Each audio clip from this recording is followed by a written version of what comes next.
സ്നേഹവന്ദനം. ഉൽപ്പത്തി പുസ്തകം 1-ാം അധ്യായം 27-ാമത്തെ വാക്യത്തിൽ ദൈവം തൻ്റെ സ്വരൂപത്തിൽ മനുഷ്യനെ സൃഷ്ടിച്ചു എന്ന് കാണുവാൻ തക്കണമിടയാകും. മനുഷ്യനെ ദൈവം സൃഷ്ടിച്ചത് അവൻ്റെ സ്വരൂപത്തിലാണ്. പൈശാചിക ലോകം ആഗ്രഹിക്കുന്നത് മനുഷ്യനെ പൈശാചിക സ്വരൂപത്തിലേക്ക് മാറ്റുവാനാണ്. നമ്മുടെ ചുറ്റുപാടും നടക്കുന്ന അനർത്ഥങ്ങൾ, കൊലപാതകങ്ങളൊക്കെ വിളിച്ചു പറയുന്നത് ആരുടെ സ്വരൂപത്തിലേക്കാണ് മനുഷ്യൻ ആയിക്കൊണ്ടിരിക്കുന്നത്? ദൈവം തൻ്റെ സ്വരൂപത്തിലാക്കിയതിനെ പൈശാചിക ലോകം അവൻ്റെ സ്വരൂപത്തിലേക്ക് മാറ്റിക്കൊണ്ടിരിക്കുകയാണ്. പ്രിയപ്പെട്ടവരെ, നമ്മൾ കൊരിന്ത്യർ ലേഖനം പഠിക്കുമ്പോൾ അവിടെ പറയുന്നു, നിങ്ങൾ എൻ്റെ മന്ദിരമെന്നും ഞാൻ നിങ്ങളുടെ ഉള്ളിൽ വസിക്കുന്നെന്നും അറിയുന്നില്ലേ?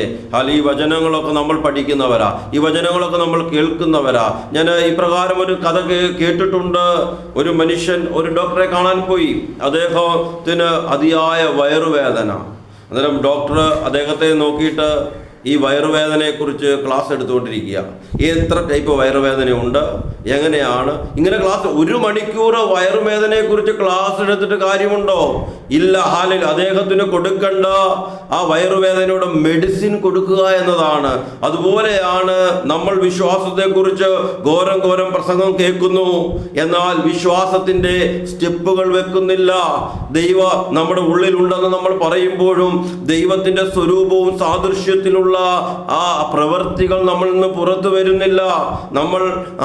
നമ്മൾക്ക് സ്നേഹം കുറയുന്നുവെങ്കിൽ, അല്ലെങ്കിൽ നമ്മൾ അന്യോന്യം സ്നേഹിക്കാൻ നമുക്ക് പറ്റുന്നില്ല എങ്കിൽ നമ്മൾ നമ്മളെ തന്നെ ഒന്ന് ചെക്ക് ചെയ്യണം. ഞാൻ ദൈവത്തിൻ്റെ സ്വരൂപത്തിലാണോ ഉള്ളത്?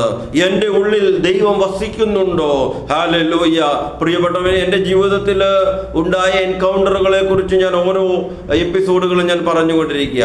ഈ പ്രാവശ്യം ഞാൻ പറയാൻ ഉദ്ദേശിക്കുന്നത്, ഞാൻ പ്രാർത്ഥനാ റൂമിൽ ഏകദേശം പ്രഭാതത്തിൽ ഇന്ത്യൻ്റെയും 3 മണിയോടുള്ള സമയത്ത് ഞാൻ ആയിരിക്കുമ്പോൾ ഒരു ആത്മവിവശത്തിലേക്ക് ഞാൻ പോകുവാൻ തക്കണമിടയായി. ഞാൻ കാണുന്ന ഒരു കാഴ്ച, ഒരു ദൂതൻ എന്നെ എടുത്തുകൊണ്ട് ആകാശമണ്ഡലത്തിലേക്ക് ഉയർന്നു പോകുന്നു.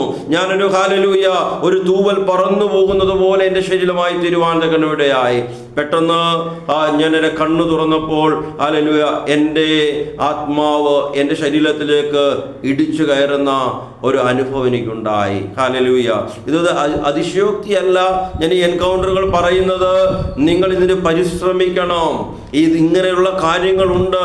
നമ്മൾ ഹല്ലേലൂയ കാര്യങ്ങൾ അംഗീകരിക്കുമ്പോഴാണ് നമുക്ക് അനുഗ്രഹം ഉണ്ടാകുന്നത്. ഞാനിവിടെ പറഞ്ഞത്, നമ്മൾ വിശ്വാസം പറയുക മാത്രമല്ല, കേൾക്കുക മാത്രമല്ല, പ്രവർത്തിക്കുക കൂടി ചെയ്യണം. ഹല്ലേലൂയ. ഒരു കൊച്ചുകുട്ടി മഴയെക്കുറിച്ച് ഹല്ലേലൂയ ഇങ്ങനെ പ്രാർത്ഥിക്കുക. ഞാൻ മഴ പെയ്യരുത്, ഞാൻ ഇവിടെ നിന്ന് കുറച്ച് ദൂരം എനിക്ക് നടന്നു പോകണം, കൊടയില്ല എന്ന് പറഞ്ഞ് ഇങ്ങനെ പ്രാർത്ഥിച്ചു കൊണ്ടിരിക്കുക. അതിനുശേഷം അതിൻ്റെ കൂടെയുള്ള ഒരു വ്യക്തി പ്രാർത്ഥനയൊക്കെ കഴിഞ്ഞിട്ട് അതിനോടൊപ്പം കൊടയും എടുത്ത് യാത്ര ചെയ്യുക. ഹല്ലേലൂയ. ആ കുട്ടി അത് നോക്കുവാൻ തക്കണമിടയായി. എന്ന് വെച്ചാൽ വിശ്വാസത്തെക്കുറിച്ച് പറയുമെങ്കിലും വിശ്വാസത്തിൻ്റെ പ്രവൃത്തി വരുമ്പോൾ പലപ്പോഴും അവിശ്വാസം കടന്നു വരികയാണ്.